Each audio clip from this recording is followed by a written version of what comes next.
దేవునికి స్తోత్రములు.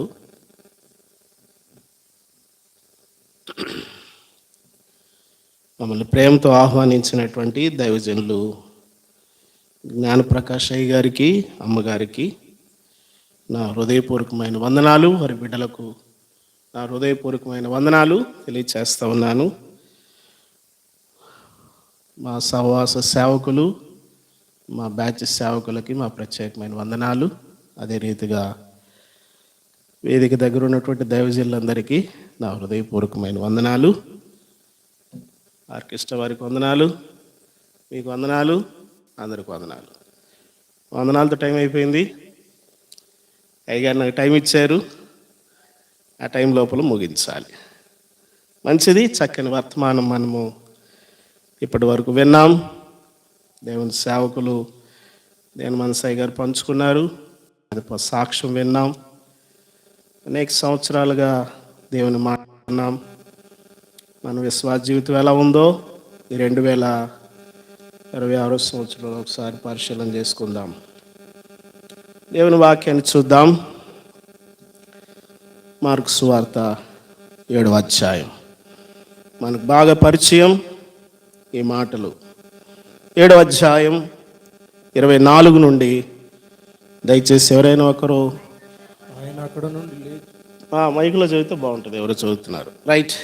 ఆయన అక్కడ నుండి లేచి తూరు సీదోనుల ప్రాంతముకు వెళ్ళి ఒక ఇంట ప్రవేశించి ఆ సంగతి ఎవనికి తెలియకూడదని కోరెను, కానీ మరుగై ఉండలేకపోయాను. పవిత్రాత్మ పట్టిన చిన్న కుమార్తె గల స్త్రీ ఆయనను కూర్చి విని వెంటనే వచ్చి ఆయన పాదముల మీద పడెను. ఆ స్త్రీ సురోఫెనికయ వంశమందు పుట్టిన గ్రీకు దేశస్థురాలు. తన కుమార్తెల్లో నుండి ఆ దయ్యమును వెళ్ళగొట్టుమని ఆయనను వేడుకొనెను. ఆయన ఆమెను చూచి పిల్లలు మొదట తృప్తి పొందవలెను, పిల్లల రొట్టె తీసుకొని కుక్క పిల్లలకు వేటయుక్తము కాదనెను. అందుకామె నిజమే ప్రభువా, అయితే కుక్క పిల్లలు కూడా బల్ల కింద ఉండి పిల్లలు పడవై రొట్టె ముక్కలు తినును కదా నేను. అందుకైన ఈ మాట చెప్పినందుకు వెళ్ళుము, దయ్యము నీ కుమార్తెను వదిలిపోయినదని ఆమెతో చెప్పాను. ఆమె ఇంటికి వచ్చి మంచం మీద పండుకొని ఉండుటయు వదిలిపోయి ఉండుటయు చూచెను. చాలు. దాన్ని కూడా చదివితే బాగుంటుంది, ఉపయోగం. చదవండి. ఆయన మరల తూరు ప్రాంతములు విడిచి సీదోను ద్వారా దెకపొలి ప్రాంతముల మీదుగా గలిలయ సముద్రమున వద్దకు వచ్చాను. మత్తయి సువార్త 15వ అధ్యాయము 21 నుండి 28 వచనాల వరకు కూడా ఇదే భాగం ఉంది. రైట్. మనము చిన్న ప్రార్థన చెప్పుకుందాం. పరిశుద్ధుడా, మహోన్నతుడా, మీకు వందనాలు చెల్లిస్తున్నాం. మీ దయగలిగినటువంటి సన్నిధి మా మధ్యలో మీరు ఉంచారు. మీ గంభీరమైన కనుదృష్టి ఇక్కడ ఉంచారు. అందుకొరకై స్తోత్రాలు, వందనాలు చెల్లిస్తున్నాం. మా దేవా, మా ప్రభువా, ఇంతవరకు మీ దాసులను మీరు బలపరిచారు. వందనాలు. వెనకాల బలహీనుడను వట్టివాడను నన్ను మీ సిలువ చాటును మరుగుపరిచి మాతో మాట్లాడండి. మమ్మల్ని అందరినీ కూడా మీరు బలపరచండి. మీ సన్నిధి మా మధ్యలో ఉంచి మీ దాసుని యొక్క ప్రయాసకు తగిన ప్రతిఫలము దయచేయండి. యేసు పరిశుద్ధ నామములో అడుగుచున్నాము తండ్రి, ఆమేన్. ఇక్కడ మనం ఒక పని చేయాలి. పిల్లరా గమనించండి, మీ సెల్ ఫోన్లు సైలెంట్ మోడ్లో పెట్టండి. యేసుక్రీస్తు ప్రభువారు ఈ భాగంలో మనం చూస్తే ఒక స్త్రీని ఆయన దర్శించినట్లుగా మనం చూస్తూ ఉన్నాం. ఇది మనకు బాగా తెలుసు.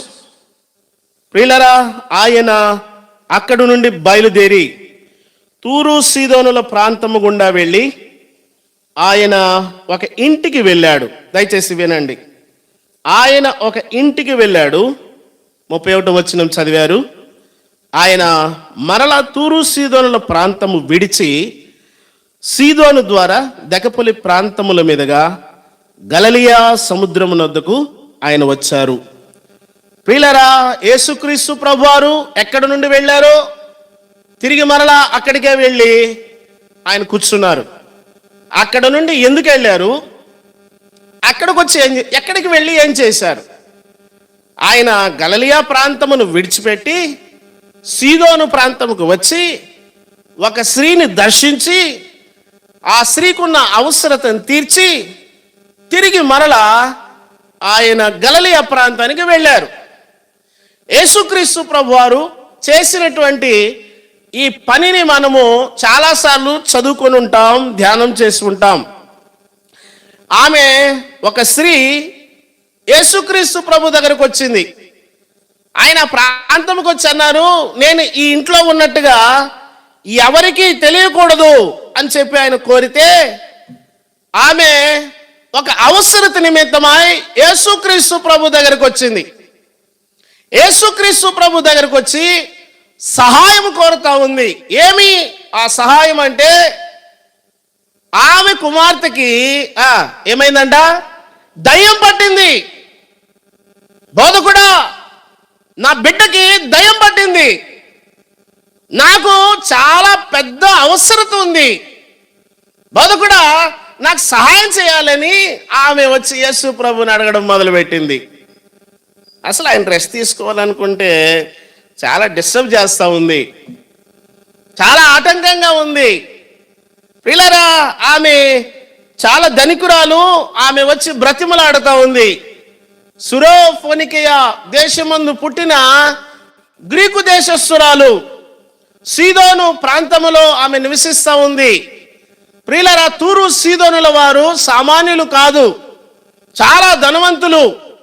ప్రియులారా, సహజంగా కొంతమందికి ధనము ఎక్కువగా ఉంటే చాలా గర్వపు ఆలోచనలు, గర్వపు మాటలు, అహంకారపు ధోరణి మనకు కనిపిస్తూ ఉంటది. అయితే ఈమె ఆమెకున్నటువంటి ధనాన్ని కానీ ఆమెకున్నటువంటి ఘనతను కానీ ఎక్కడ కూడా కనపరచడం లేదు.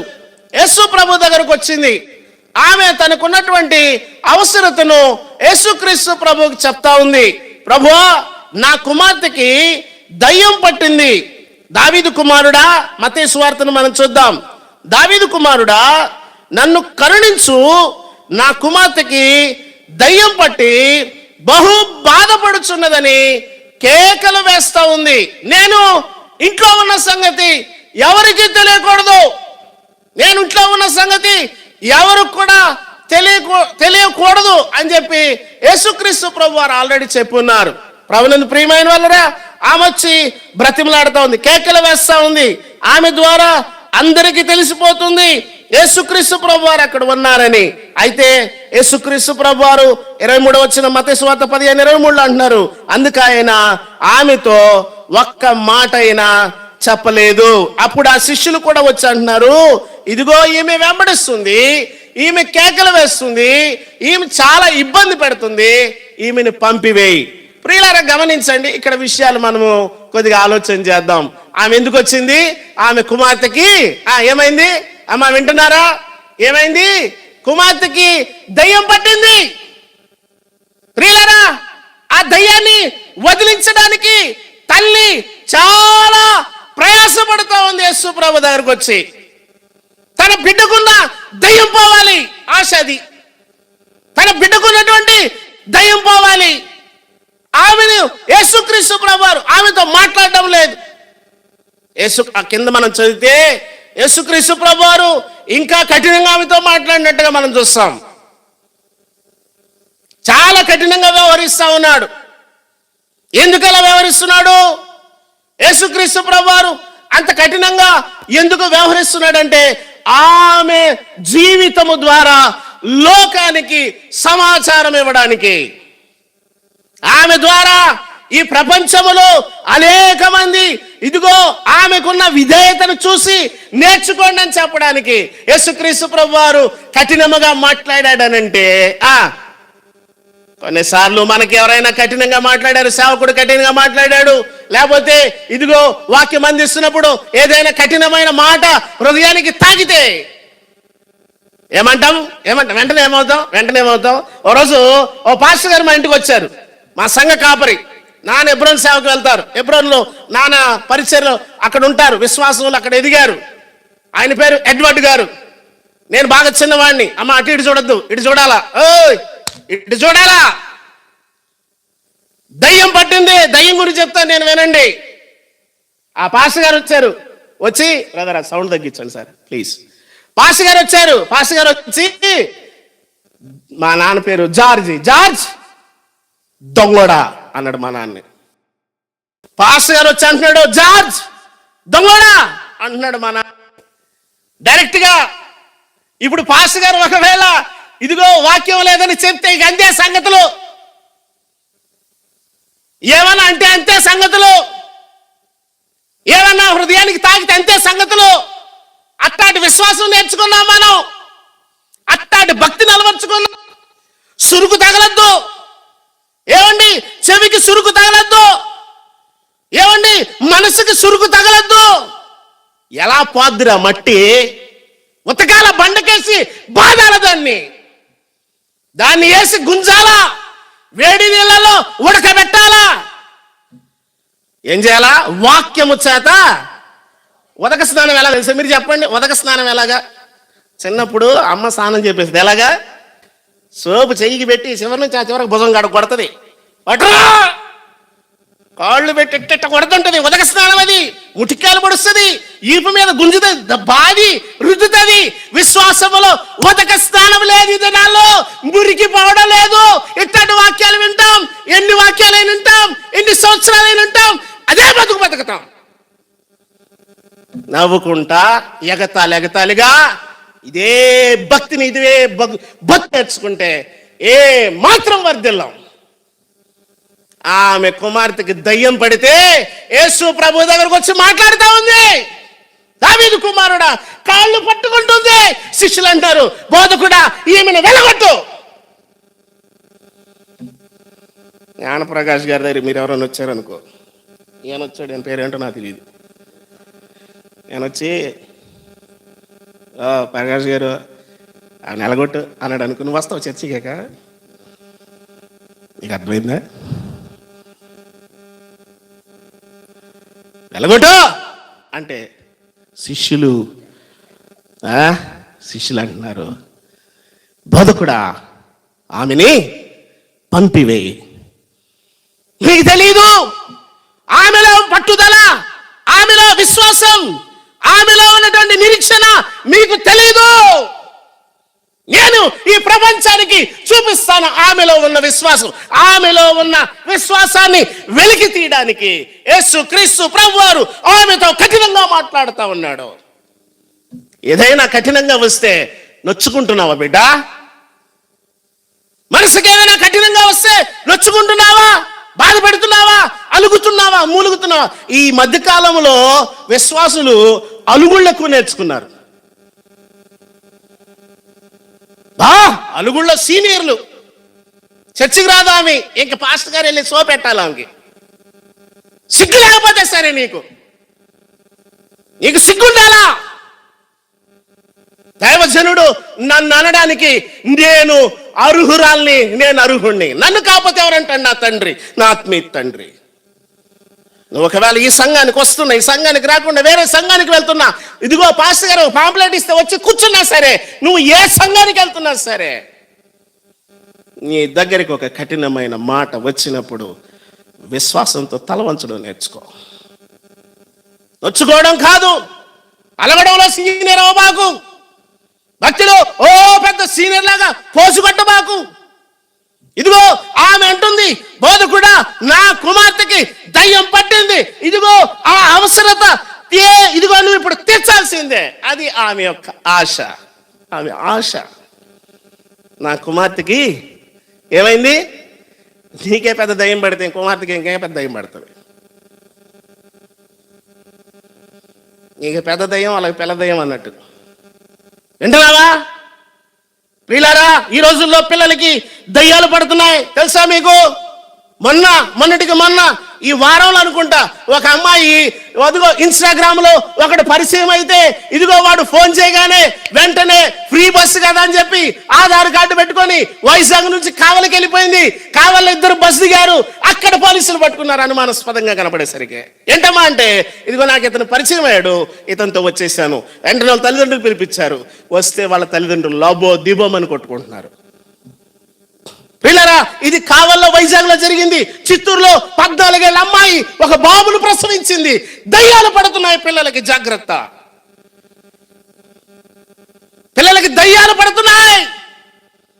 వాళ్ళ దయ్యాన్ని వదలగొట్టాలంటే, వాళ్ళకి పట్టిన దయ్యాన్ని పోగొట్టాలంటే యేసు నామమే శరణం, వేరే శరణం లేదు. యేసు క్రీస్తు పాదాల దగ్గరికి వెళ్ళి పడిపోవడమే. వాళ్ళని కొడితే అలిగి వెళ్ళిపోతారు. వాళ్ళని అనరాని మాట్లాడడం, వాళ్ళని కొట్టడం, చిత్రవద చేయడం, రూమ్లో వేసి బంధించడం, ఇవి కాదు చేయాల్సింది. ఇదిగో వాళ్ళ కొరకు యేసు పాదములు పట్టుకొని ఆయన దగ్గరికి వెళ్ళి వేడుకోవాలి. చేయవలసిన పని అది. సురోఫోనికే దేశమందు పుట్టిన గ్రీకు దేశస్తురాలు తన కుమార్తెకి పట్టిన దయ్యం విషయంలో యేసు ప్రభు దగ్గరికి వచ్చి బతిమాలతో ఉంది. బోధకుడా, నా కుమార్తెకి దయ్యం పట్టింది, నీవేమైనా చేయగలవా? ప్రియులను గమనించండి, ఆమె యేసు ప్రభు దగ్గరకు వచ్చింది. ఆమె విశ్వాసాన్ని యేసు క్రీస్తు ప్రభు వారు దీవించాడు. ఆమె విశ్వాసం ఎంత గొప్పది, ఎంత కఠినమైన మాట అంత. అదిగో ఆమెను పంపివేయమని ఆయనను వేడుకుంటున్నారంట వాళ్ళు వచ్చి. ఇది ఎంత బాధ కలిగిస్తుంది. ఒక 2-3, ఒకవేళ పాస్టమ్ గారే వచ్చింది ప్రకాష్ గారు, జ్ఞానప్రకాష్ గారితో, అయ్యగారు ఇంత పెద్ద తలపోటండి, పంపించేయండి, ఎట్లా ఉంది మనకు వద్దని. ఇక అంతే సంగతులు. వాళ్ళు ఈ దారిని వస్తే నువ్వు ఆ దారిని వెళ్ళిపోతావు. అసలు ఆపోజిట్ డైరెక్షన్లో కూడా కనపడవు. ఎప్పుడు కనపడవు, వాళ్ళ ముఖం చూడలేక. కొన్నిసార్లు మనము అర్థం చేసుకోము, కొన్నిసార్లు అపార్థం చేసుకుంటాం. ఒకవేళ పాస్టర్ గారు అపార్థం చేసుకున్నా కూడా అదిగో నా ఆత్మీయ తండ్రి అన్నాళ్లే అని ఎంత మాత్రం కూడా ఆ బరువును మోయడానికి ఇష్టపడం. యేసుక్రీస్తు ప్రభు బరువు మోయలా మనం చెప్తాం. మళ్ళా ఏమని, యేసు ప్రభు బరువు మోసాడు, ఏం చేయను, నువ్వేం చేస్తావు? ఆయన మోసి వెళ్ళిపోయాడు, ఆయన పని అయిపోయింది, ఇక నీ పనే ఉంది, ఇక నీ పని నా పనే ఉంది, మోయడమే పని నీది. నేను మోయినయ్యా, అసలు సురుకు లేకుండా పరలోకం వెళ్ళిపోవాలి, కుదరదు, సిలివేస్తేనే పరలోకం.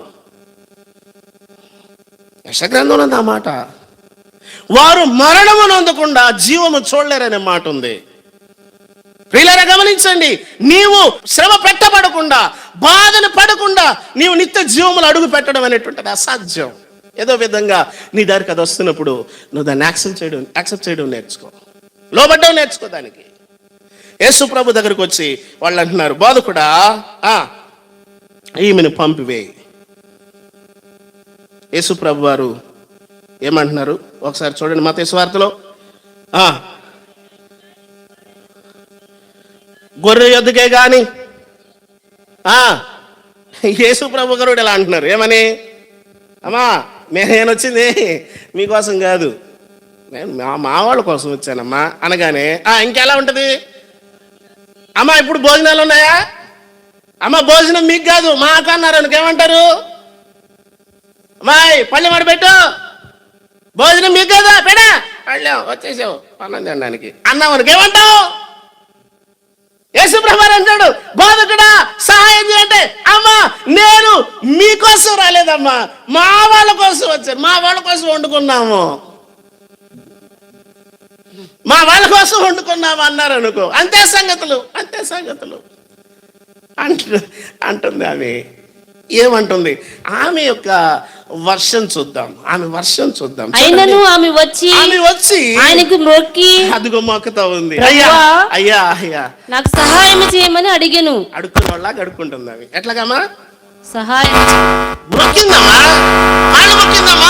మురక్కడం అంటే ఆరాధన చేస్తుందమ్మా, బ్రతిమలాడుతుంది యేసుక్రీస్తు ప్రభువుని. అయ్యా నా కుమార్తెకి దయ్యం పట్టింది. పిల్లలకి దయ్యాలు పడుతున్నాయి. మా ఊర్లో ఓ పేట ఉంది, కూకటిపల్లి అంటారు దాన్ని. పిల్లోడి చేతిలో నుంచి ఫోన్ లాక్కున్నాడు అని చెప్పి 8 సంవత్సరాల పిల్లవాడు లోపలికి వెళ్ళి చెక్కపేట తీసుకొచ్చి తల మీద కొడితే అమ్మ అక్కడే చచ్చిపోయింది. బ్యాట్ తీసుకొచ్చి కొడితే ఒకటే ఒక దెబ్బ, అక్కడికక్కడే చచ్చిపోయింది. పేపర్లో వచ్చింది ఇది. ఏం పట్టింది? పిల్లలకి దయ్యాలు పడుతున్నాయి, జాగ్రత్త. పిల్లలకి ఇవ్వకూడని ఒక వస్తువు ఉంది. ఏంటది? మీరు ఫోన్ అంటారని నాకు ముందే తెలుసు.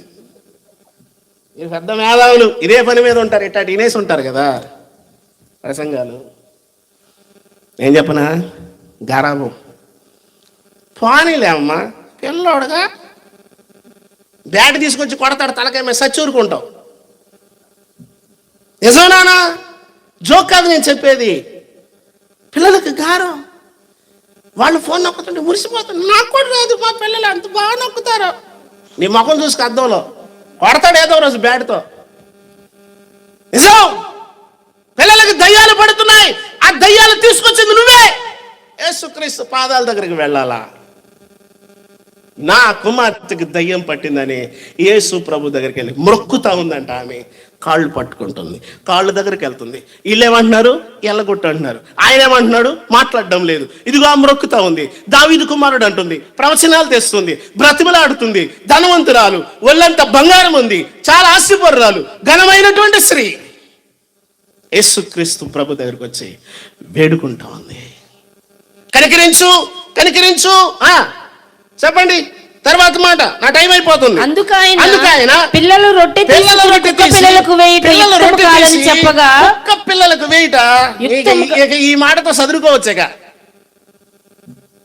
ఈ మాటతో ఇక చదువుకోవచ్చు. ఇక మాట్లాడిన అవసరం లే. ఇంత మాట నాకు వస్తావా జీవితంలో? ఇంత మాట నాకు వస్తావా? ఎవడైనా వస్తాడా? ఆమె నిలబడిపోయింది, నా కుమార్తె బాగుపడాలి. అదే, ఇక వేరే ఆలోచనే లేదు నాకు. యేసుక్రీస్తు ప్రభు దగ్గర నుండి నేను ఆశించింది తీసుకుని వెళ్ళిపోవాలి రాత్రి, అంతే. నిత్య జీవము ఒట్టిగా రాదు బిడ్డ, ఒట్టిగా రాదు. ప్రయాసపడాలి, కష్టపడాలి. ఇదిగో ఈ కూటాలు ఎందుకో తెలుసా? ఎంత ఖర్చో తెలుసా? ఎంత ప్రయాస తెలుసా? ఎన్ని రోజుల ప్రార్థన తెలుసా? ఎంతమంది కష్టపడితే ఈ కూడికి ఎలా జరుగుతుందో తెలుసా? ఎందుకు ఈ ప్రయాసం అంతా ఎందుకో తెలుసా? కొంతమంది మేలు పొందాలి, కొంతమంది లేయాలి, కొంతమంది ఆత్మలో బలపడాలి, కొంతమంది క్రీస్తులో నిలబడాలి, క్రీస్తు కొరకు నిలబడాలి. అది అందుకొరకు, బాగా జరిగాయన్న దాని కొరకు కాదు. కొంతమంది ప్రార్థన చేస్తూ ఉంటారు. నేను ఈ మధ్య అన్నాను, ప్రభువా మా కూటాల్లో ఒక్కరినైనా రక్షించు. మిగతా వాళ్ళు ఏం చేస్తావు? తోచేస్తా కాదు. యేసు ప్రభు వారు ఒక్కరినైనా అనడానికి రాలా, అందరినీ పట్టుకెళ్ళిపోదాని వచ్చాడు ఆయన. నిన్ను నన్ను నన్ను ఇదిగో ఈ ప్రాంత తమలంపాడు అంతటి పట్టుకెళ్ళిపోవాలి, ఈ గుడివాడ అంతటి పట్టుకెళ్ళిపోవాలి, ఆంధ్ర రాష్ట్రాన్ని పట్టుకెళ్ళిపోవాలి, భారతదేశాన్ని పట్టుకెళ్ళిపోవాలి. ఆయన ఆశది. ఏ ఒక్కడు నశించిపోవడం ఆయనకి ఇష్టం లేదు. నువ్వు నేను నశించిపోకూడదని రక్షకుడు ప్రాణమును దారపోసాడు.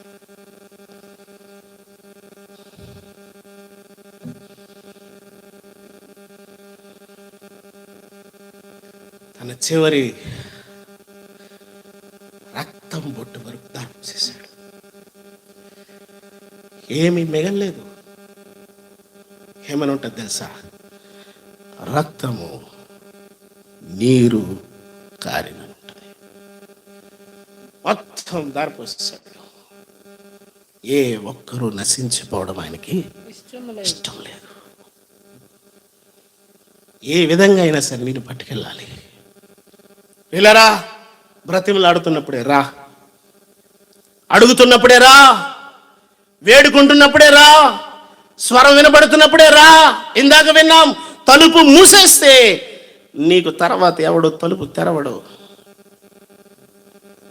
తలుపు తీసిన దినాలివి. ఇదిగో ఈ కేకలేంటో తెలుసా? తలుపు తీసిన దినాలివి. ఈ కేకలు ఎందుకో తెలుసా? నిన్ను నిత్య జీవములోకి తీసుకుని వెళ్ళాలని ఈ దినాలు, ఈ తలుపు తీసిన దినాలు. ఆ తలుపు తీసినప్పుడు వాళ్ళకి సమస్త జంతువులు వచ్చాయంట. ఏమా? సమస్త జంతువులు వచ్చాయా? ఏమేమి వచ్చాయి? వాటిని చూసి కూడా బుద్ధి రాలేదు వీళ్ళకి. ఒరేయ్, కుక్కను చూసి కూడా బుద్ధి రాలేదు కదా నీగా అనాలా. కుక్క వెళ్తుందిగా, పందికున్న బుద్ధి లేదు, కుక్కకున్న బుద్ధి లేదు.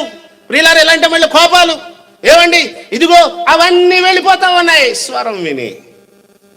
ప్రభునందు ప్రియమైన వాళ్ళరా, ఇదిగో దేవుని స్వరం విన్నప్పుడు నీ తల వంచుకొని లోబడిపో. ఆమె వచ్చి యేసు ప్రభు దగ్గర బ్రతిమలాడుతా ఉంది. ఏమంటుంది? ఆమె నిజమే ప్రభువా, కుక్క పిల్లలు కూడా తమ యజమానుల బల్ల మీద నుండి. ప్రభువా, నేను ఎక్కడుంటాను తెలుసా? నా టైం అయిపోయింది కాబట్టి నేను కిందకు వచ్చేస్తున్నాను, చాలా విషయాలు ఉన్నాయి, నా టైం లేదు. ఆమె అంటుంది, ప్రభువా, నేను భోజనం బల్ల కిందకి వెళ్ళిపోతాను. నువ్వు అన్నావు కదా, కుక్క పిల్ల అన్నావు కదా, కుక్క పిల్లలు తినేది పెట్టకూడదు అన్నావు కదా. ఇదిగో వాళ్ళు కుక్క పిల్లలు అన్నావు, వాళ్ళకన్నా మమ్మల్ని తక్కువగా చూస్తున్నావు కదా. సరే నీ మాటే ఓకే, నువ్వు అన్నదే ఓకే. నేనేం చేస్తాను తెలుసా? బల్ల కిందకి వెళ్ళిపోతాను. ప్రభువా ప్లీజ్, ప్రభువా, పిల్లలు సరిగా తినరు కదా. పిల్లలు ఎలా తింటారు? పిల్లలు కింద పెడితేనే సగం పడేస్తారు, బల్ల మీద నుంచి అందుకొని తీసుకోవడం అంటే ఎంత కింద పడేస్తారు. అవంటుంది, నేను బల్ల కిందకి వెళ్ళిపోతాను ప్రభువా, ఆ బల్ల కింద కూర్చుంటాను ప్రభువా. ఇదిగో బల్ల కింద నుండి ఏ రోజు కూడా నా తల పైకి ఎత్తను ప్రభువా. ఒకవేళ ఆ స్త్రీ బల్ల కింద నుండి తల పైకి ఎత్తిందంటే మీరు చెప్పండి, యేసు ప్రభుని ఎంతవరకు చూస్తుంటది? మోకాళ్ళ దాకా కూడా చూడలేదు. ఆమె అంటుంది, నీ పాదాలు మాత్రమే చూస్తాను ప్రభువా, నా కూతుర్ని బాగు చేయి. తన బిడ్డ విషయంలో ఆమెకున్నటువంటి ఆసక్తి చూడండి. కొంతమంది వాళ్ళ బిడ్డలు ఎలా వెళ్ళిపోతున్నా పట్టించుకోరు. వాళ్ళ బిడ్డలు ఏమాత్రం పాపములో ఉన్న దాని గురించి ఆలోచన వారికి ఉండదు. ప్రభునందు ప్రియమైన వాళ్ళరా, నీ బిడ్డల విషయంలో నీ ఆలోచన ఎలా ఉంది? వాళ్ళు ఎక్కడికి వెళ్తున్నారు? ఏం చేస్తున్నారు? ఏం చూస్తున్నారు? ఏం మాట్లాడుతున్నారు? ఎటువైపు వెళ్తున్నారు? నీ పిల్లల గురించి శ్రద్ధ ఉందా? నీ కుటుంబంలో నీ బిడ్డల గురించి ఆశ ఉందా? ఇదిగో ఆమె బిడ్డ విషయంలో ఆమెకి ఎంత శ్రద్ధ ఉందో ఆమె అంటుంది, ఇదిగో నేను బల్ల కిందకి వెళ్ళిపోతాను ప్రభువా. సీదోను స్త్రీ రొట్టెడుక్కుంటుంది. ఇదే సీదోను స్త్రీ మనకి ఏలియా దగ్గర కనిపిస్తుంది. ఆ సీదోను ప్రాంతముకు వెళ్ళు, అక్కడ ఒక స్త్రీ ఉంది, ఆమె ద్వారా నీకు రొట్టె దొరుకుతుంది. ఒకరోజు ప్రవక్తకు రొట్టె ఇచ్చిన స్త్రీ, ఒకరోజు ప్రవక్తకు ఈ రొట్టె ఇచ్చిన సీదోను ప్రాంతపు స్త్రీ అదే ప్రవక్త దగ్గరకు వచ్చి, ఆ ప్రవక్తల నాయకుడి దగ్గరకు వచ్చి రొట్టె అడుక్కుంటా ఉంది. ప్రభునందు ప్రియమైన వాళ్ళరా, ప్రభువా, రొట్టె ముక్కలు తింటాను.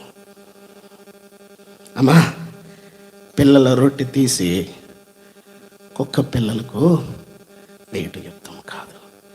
ప్రభునందు ప్రియమైన వాళ్ళరా, ఆమె అలా అన్నప్పుడు ఆమె అంటుంది, బల్ల కింద పడే ముక్కలు తింటాను.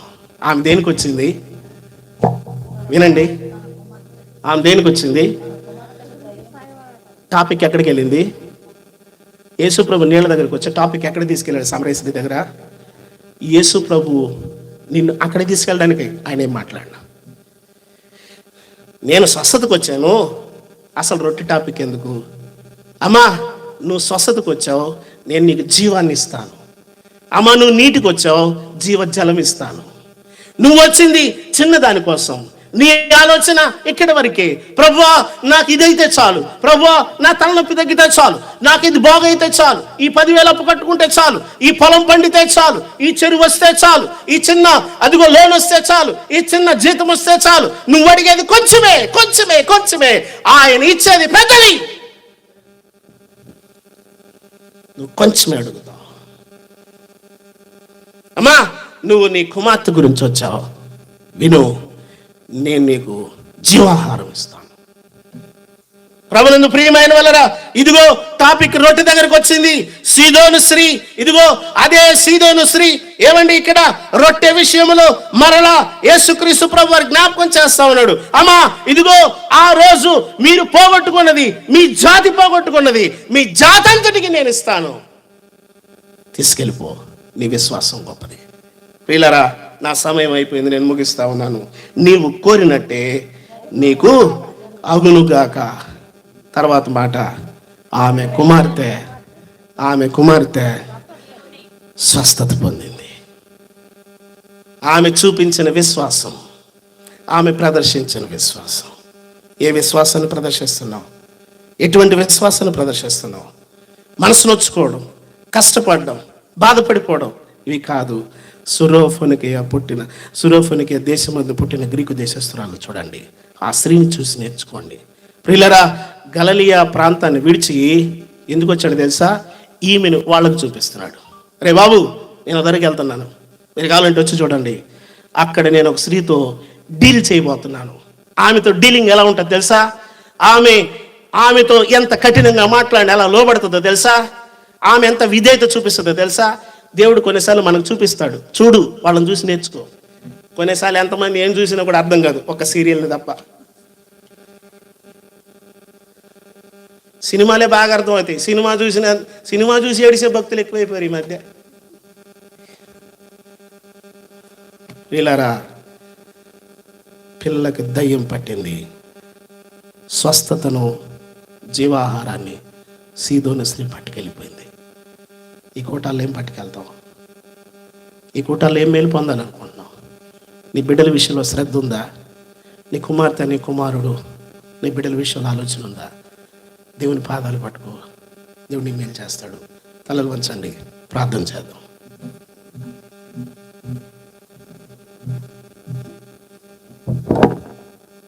ప్రార్థన చేసుకుందాం. తలలో వంచినట్లయితే ప్రార్థన చేసుకుందాం. కృప కలిగిన తండ్రి, దయగలిగిన యేసయ్య, మీకు వందనాలు. నీ దాసుని ముఖాంతరంలో నుంచి మాకు కావలసినటువంటి సందేశాన్ని, హృదయ అంతరంగంలో ఉన్నటువంటి పాపమును విడిపించబడటానికి నీ వాక్యం చేత ఉదక స్నానం చేయించడానికి ఈ రాత్రి ప్రభువా, నీ దాసుని ద్వారా మాట్లాడిన ప్రతి మాటను బట్టి మిమ్మల్ని స్తుతిస్తూ ఉన్నాం. అనేక మంది యవ్వన బిడ్డలు ప్రభువా నశించిపోతున్న ఈ సమయంలో ఈ రాత్రి ప్రభువా ఈ గ్రామానికి నీ యొక్క సువర్తమానాన్ని తీసుకుని వచ్చావు నాయన. ప్రతివాని యవ్వన బిడ్డ హృదయంలో నీ వాక్యాన్ని స్థాపించండి. నీ వాక్యం చేత కడగబడి ప్రభువా పవిత్రపరచబడి నిత్యరాజ్యానికి వారసులుగా మార్చడానికి సహాయం చేయని నాయన. మీ కృపా బాహుల్యాన్ని చాపండి, సమస్తాన్ని మేలు కొరకు సమకూర్చి జరిగించండి. ఈ యొక్క వర్తమానం ద్వారా ప్రభువా బిడ్డలు నిశ్చయంగా నీ పాదాల మీద పడి పశ్చాత్తాప్తులై పాపమును విడిచి ప్రభువును హత్తుకొని ప్రభు యొక్క పాదాలను ముద్దు పెట్టుకొని నిశ్చయంగా పవిత్రులుగా జీవిస్తూ మీరు నిత్య రాజ్యానికి వారసులుగా మార్చుకొని మహిమ మీరు పొందుకోమని విజ్ఞాపన చేస్తూ ఉన్నాం. ఈ మొదటి రాత్రి అద్భుతంగా మీరు జరిగించిన విధానాన్ని బట్టి మిమ్మల్ని స్తుతిస్తూ, ముందున్నటువంటి రాత్రులు ప్రభు మీ చేతులకు అప్పగిస్తూ ఘనత, మహిమ, ప్రభావాలు మీ నామానికి ఆరోపించుకోమని యేసు శక్తి కలిగిన నామంలో ప్రార్థన చేస్తున్నాం తండ్రి.